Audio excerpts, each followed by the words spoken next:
안녕하세요.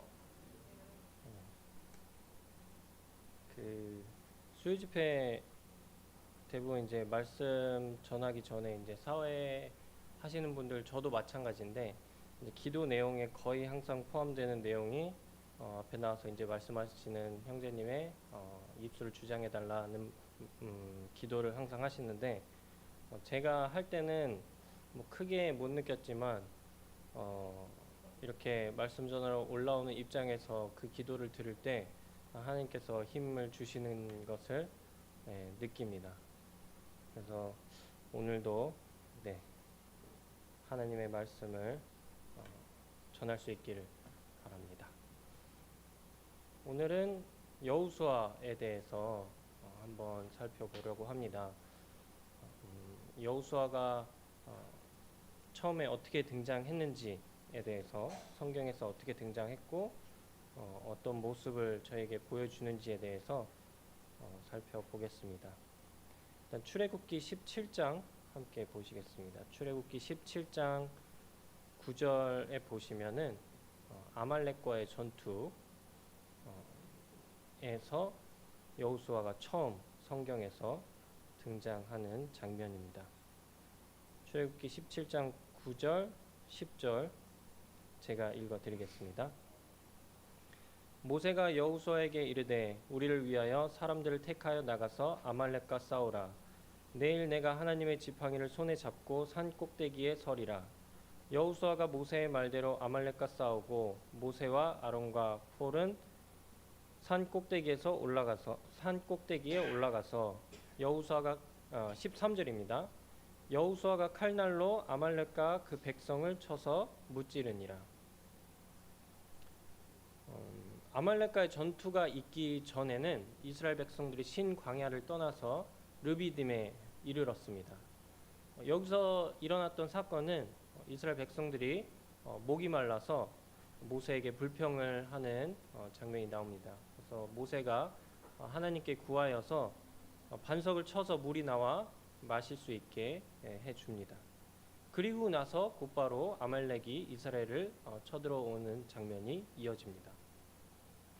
이때는 이스라엘 백성들이 광야에서 가나안으로 이렇게 향하고 있는 여정 중이었기 때문에 그들이 어떤 뭐 성읍에 머무른다던가 어떤 성벽에 둘러싸여서 보호를 받고 그렇게 좋은 위치에서 항상 거주를 했던 것이 아니었습니다.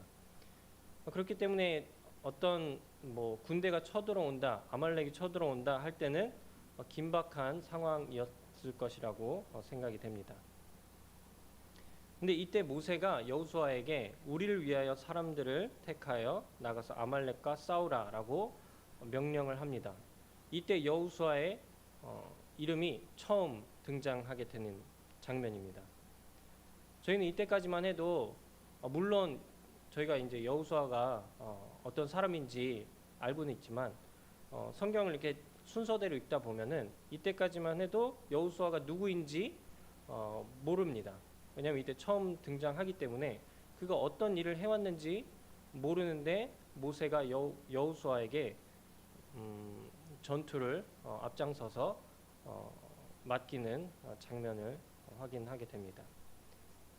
이 전투는 이스라엘이 출애굽 후 하는 첫 전투입니다. 그들이 지금까지 노예로 살아왔기 때문에 훈련된 군사들이 아니었습니다. 전쟁을 해본 경험도 없고 어떻게 싸워야 하는지에 대한 기술도 전략도 없었을 것이라고 생각이 됩니다. 그런데 모세는 이러한 상황에서 여호수아에게 전투를 맡기는데 주저하지 않는 모습을 보여줍니다. 그렇다고 해서 너무 급하고 이렇게 당황스러우니까 아무에게나 보이는 앞에 보이는 사람에게 명령한 것이 아니라고 생각이 됩니다. 모세와 여호수아는 이때까지 아직 어떤 일을 함께 한 일이 없었을 것입니다.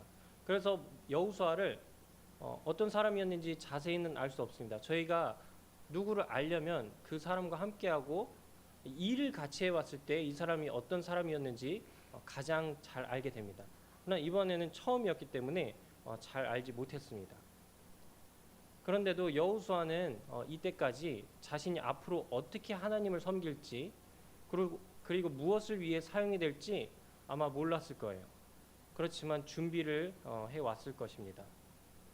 저희가 학교를 다니지 않습니까? 초등학교, 중학교, 고등학교, 대학교를 다닙니다.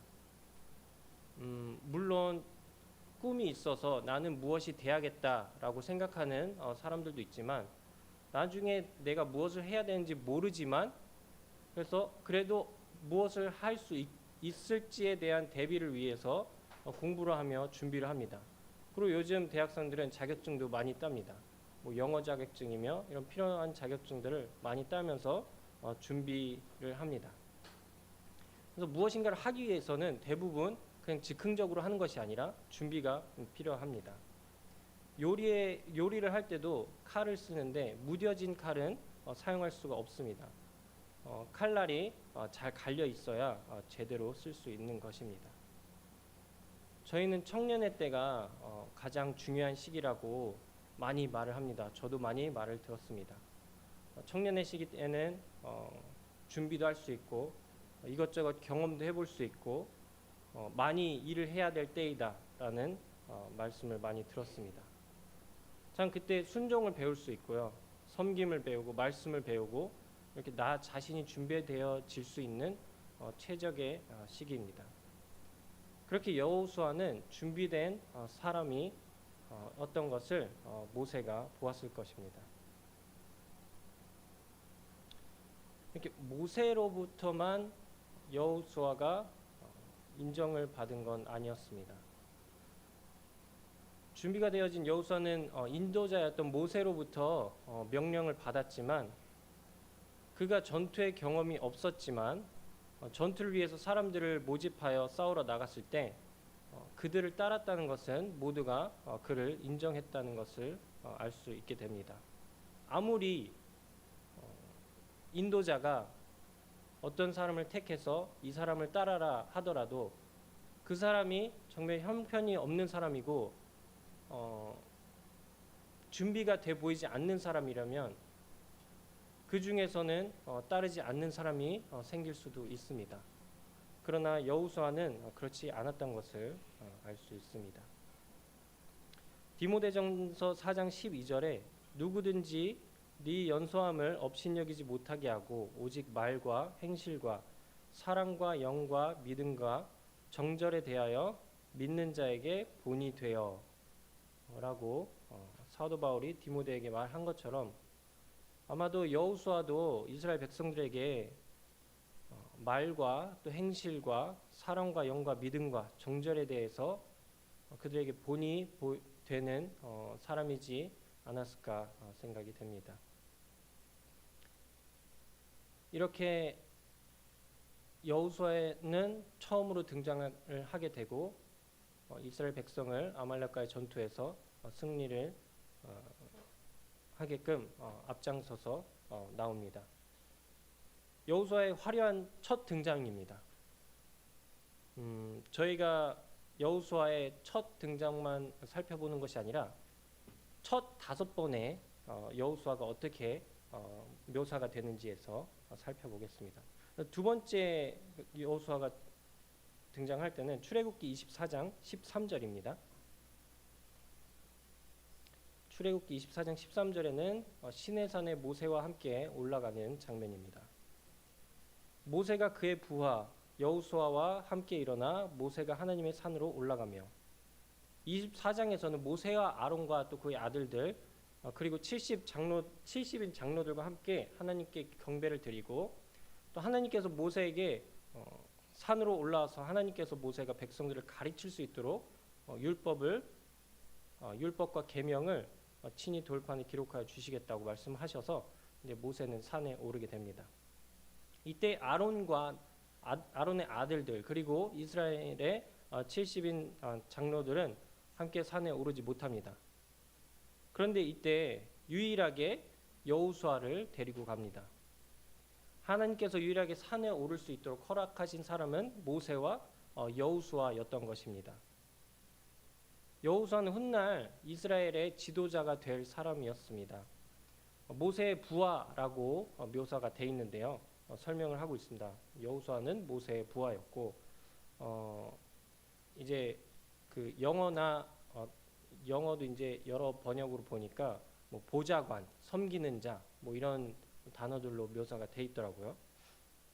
그렇게 여호수아를 말하고 있는데, 그는 누구보다 높은 특권을 가지고 있던 사람이었습니다. 부하라고 해서 그냥 옆에서 시중 드는 그런 사람이 아니었던 것입니다.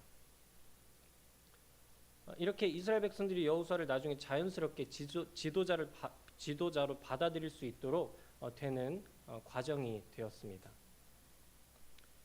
그리고 모세가 하나님과 교제하는 것을 가장 가까이서 볼 수 있는 배움의 터가 되었을 것입니다. 이렇게 훈련을 받은 거죠. 그리고 모세가 여호수아 올라가서 바로 하나님을 만난 게 아니라 산 중턱에서 구름 아래에서 6일 동안 기다리게 됩니다. 기다리는 동안 여호수아와 함께 있었습니다. 이 6일은 짧은 시간이 아닙니다. 단둘이 산에서 둘이 있었다는 것은 정말 긴 시간이었습니다. 그런데 아마 여호수아에게는 이 시간이 정말 유익한 시간이었을 것이라고 생각이 됩니다. 하나님과 직접 교제를 하고 대화를 나누는 모세와 함께 있었기 때문에 모세로부터 듣고 배울 수 있는 좋은 기회가 있었을 것입니다. 또 세 번째는 출애굽기 33장 11절에 다시 등장을 하게 됩니다. 모세가 회막에서 여호와와 대면할 때 여호수아도 함께 있었다라는 내용인데요. 11절 33장 11절입니다. 사람이 자기의 친구와 이야기함과 같이 여호와께서 모세와 대면하여 말씀하시며 모세는 진으로 들어오나 눈의 아들 젊은 수종자 여호수아는 회막을 떠나지 아니하니라. 모세가 이스라엘 진 밖에 장막을 쳐서 그것을 회막이라고 이름합니다. 누구든지 하나님을 찾고자 하는 자들은 이 회막으로 올 수 있었습니다. 그리고 모세가 회막으로 갈 때는 이스라엘 백성들이 하나님께서 임재하실 것을 알았습니다. 왜냐하면 모세가 회막으로 들어가면 구름 기둥이 회막에 내려 회막 문에 섰다고 기록이 되어 있습니다. 그렇기 때문에 모세가 이제 회막에 갈 때는 모두의 집중을 받게 됩니다. 드디어 하나님께서 임재하시고 또 우리 지도자 모세에게 어떤 말씀을 하시겠구나라고 집중을 받게 됩니다. 이렇게 많은 사람들은 모세를 이렇게 지켜보는 사람들도 많았지만 여호수아는 함께 갔던 것을 볼 수 있습니다. 모세가 회막을 떠났을 때 여호수아는 회막을 떠나지 않았다고 말해주고 있다는 것은 모세가 회막에서 하나님을 만나고 있을 때 그러면 여호수아가 모세와 함께 하나님을 만났었나? 라고 의문이 들었습니다. 근데 자세히 살펴보니까 하나님께서 대면한 사람은 모세밖에 없음을 저희가 알고 있죠. 그렇기 때문에 이때 회막에는 성막과 같이 아마 두 구역으로 분리되어 있었던 것으로 해석을 한다는 주석을 찾아봤습니다. 그래서 모세가 하나님과 이야기를 나누었던 구역이 있었고 또 여호수아가 기다렸던 구역이 따로 있었을 것이다 라고 말을 해줍니다. 이 구절을 통해서 저희는 여호수아에 대해서 몇 가지를 알 수 있는데요. 여호와를 앙모하는 자는 다 진 바깥 회막으로 나아가며 라고 나와 있는데 여호수아도 마찬가지로 하나님을 찾는 자, 앙모하다는 의미가 찾다, 구하다 이런 의미가 있습니다. 하나님을 구하는 자였음을 알게 해줍니다. 그리고 그가 회막에 함께 있었던 것을 보면 하나님의 임재를 느끼고 싶어 했음을 알 수 있습니다. 그리고 세 번째로는 회막을 지키는 자였다는 것을 또 말해주고 있습니다.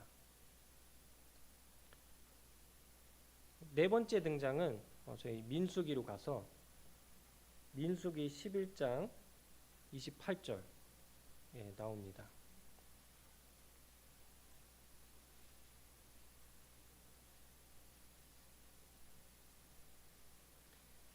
민수기 11장 28절에 택한 자 중 한 사람 곧 모세를 섬기는 눈의 아들 여호수아가 말하여 이르되 내 주 모세여 그들을 말리소서.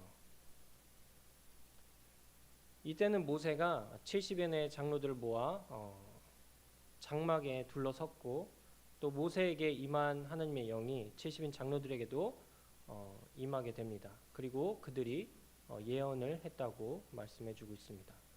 그러나 이때 그들과 함께 있지 않은 두 명이 있었다고 합니다. 진영에 남아 있었던 두 명이죠. 그런데도 이들에게도 동일하게 하나님의 영이 임하였고, 그들도 예언을 했다고 합니다.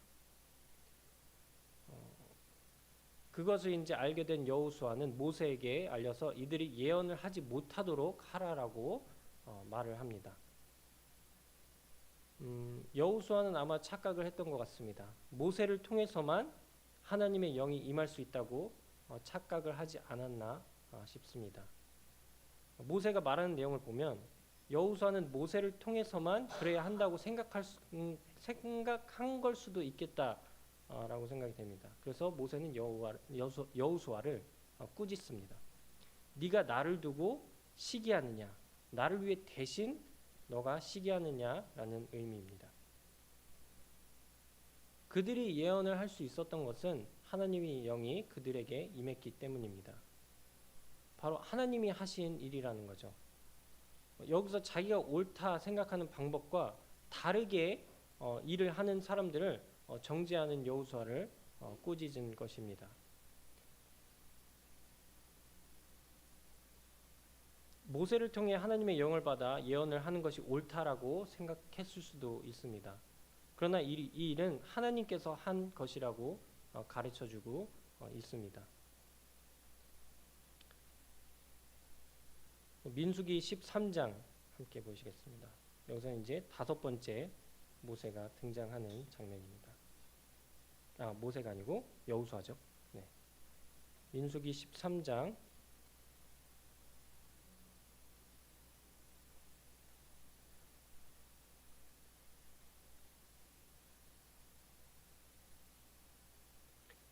13장 1절부터 제가 읽겠습니다. 여호와께서 모세에게 말씀하여 이르시되 사람을 보내어 내가 이스라엘 자손에게 주는 가나안 땅을 정탐하게 하되 그들의 조상의 가문 각 지파 중에서 지휘관 된 자 한 사람씩 보내라. 모세가 여호와의 명령을 따라 바란 광야에서 그들을 보냈으니 그들은 다 이스라엘의 자손의 수령된 사람이라. 이는 모세가 땅을 정탐하러 보낸 자들의 이름이라. 모세가 눈의 아들 호세아 여호수아를 불렀더라. 이제 다른 사람들은 이제 다 건너뛰고 여호수아만 보겠습니다. 이렇게 각 지파 중에서 한 명씩 보내는데 그들은 지휘관 된 자 한 사람을 보내라고 합니다. 그리고 그들을 보냈다고 하는데 이스라엘 자손의 수령된 사람들이라고 말해주고 있습니다. 그 중에서 여호수아가 포함됐다는 것은 여호수아도 각 지파 중에 지휘관이었고 수령이었다는 것을 알 수 있습니다. 이렇게 여호수아의 5번째 등장이 가나안으로 정탐하는 일로 선택을 받게 됩니다.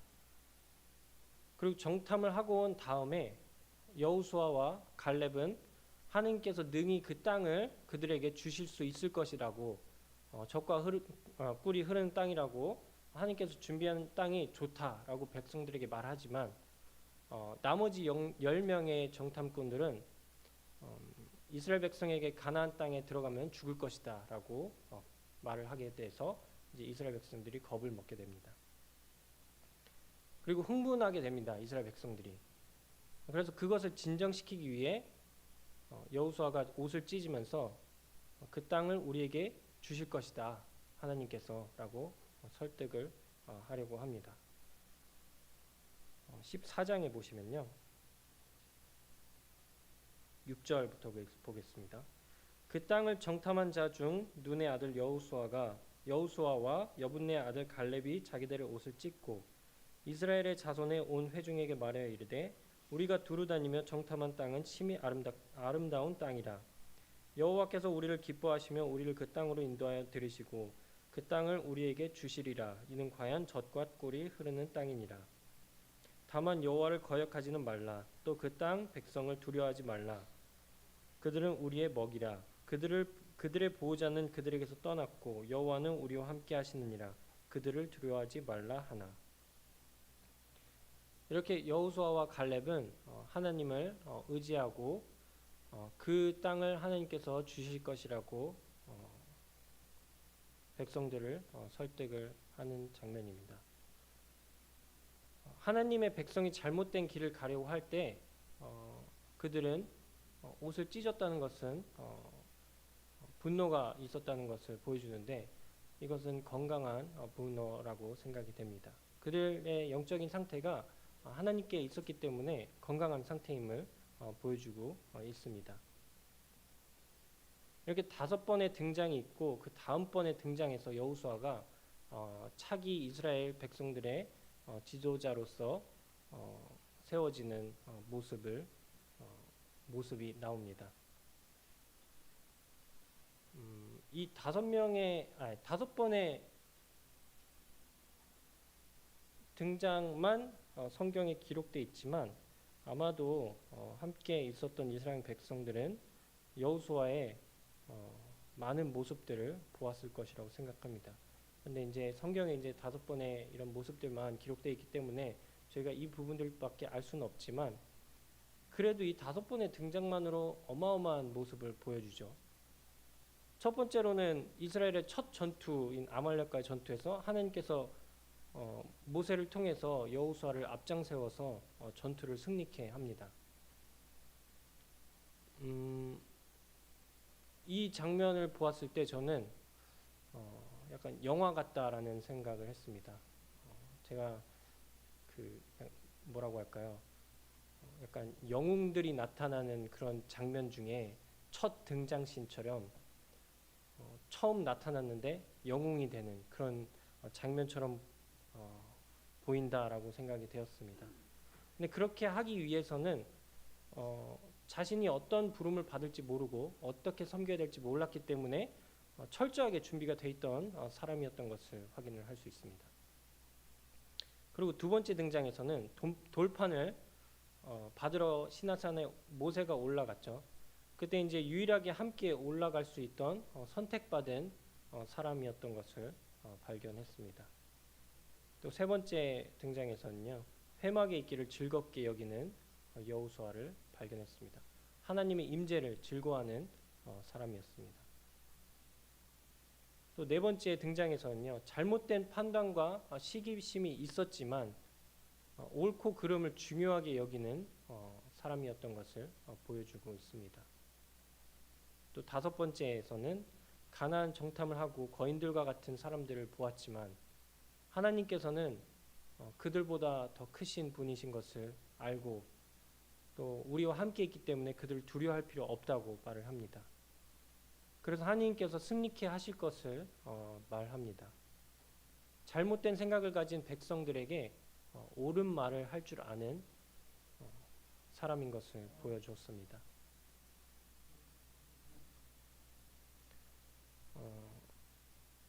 이제 제가 주일 오후에 이제 성경 공부 시간에는 저는 이제 주일학교를 하고 있기 때문에 함께 성경 공부를 하지는 못하지만 저도 인도자에 대한 책을 구매를 해서 읽으려고 합니다. 아직 책을 읽지는 못했지만 책을 공부한다고 알기 전부터 여호수아에 대한 묵상을 하면서 인도자가 어떤 사람인지 인도자가 되기 전까지 인도자는 어떤 사람이어야 되는가라는 것을 생각해 보면서 살펴보았습니다. 이렇게 말씀을 전하게 되면서요, 이런 성경 인물들이나 또 사건들, 이런 유명한 인물들이고 유명한 사건들이고 또 유명한 장소들인데 이 부분들에서 묵상을 하면서 내가 평상시 알고 있던 것과는 다른 방향으로 의문을 던져보는 발상이 생긴 것 같습니다.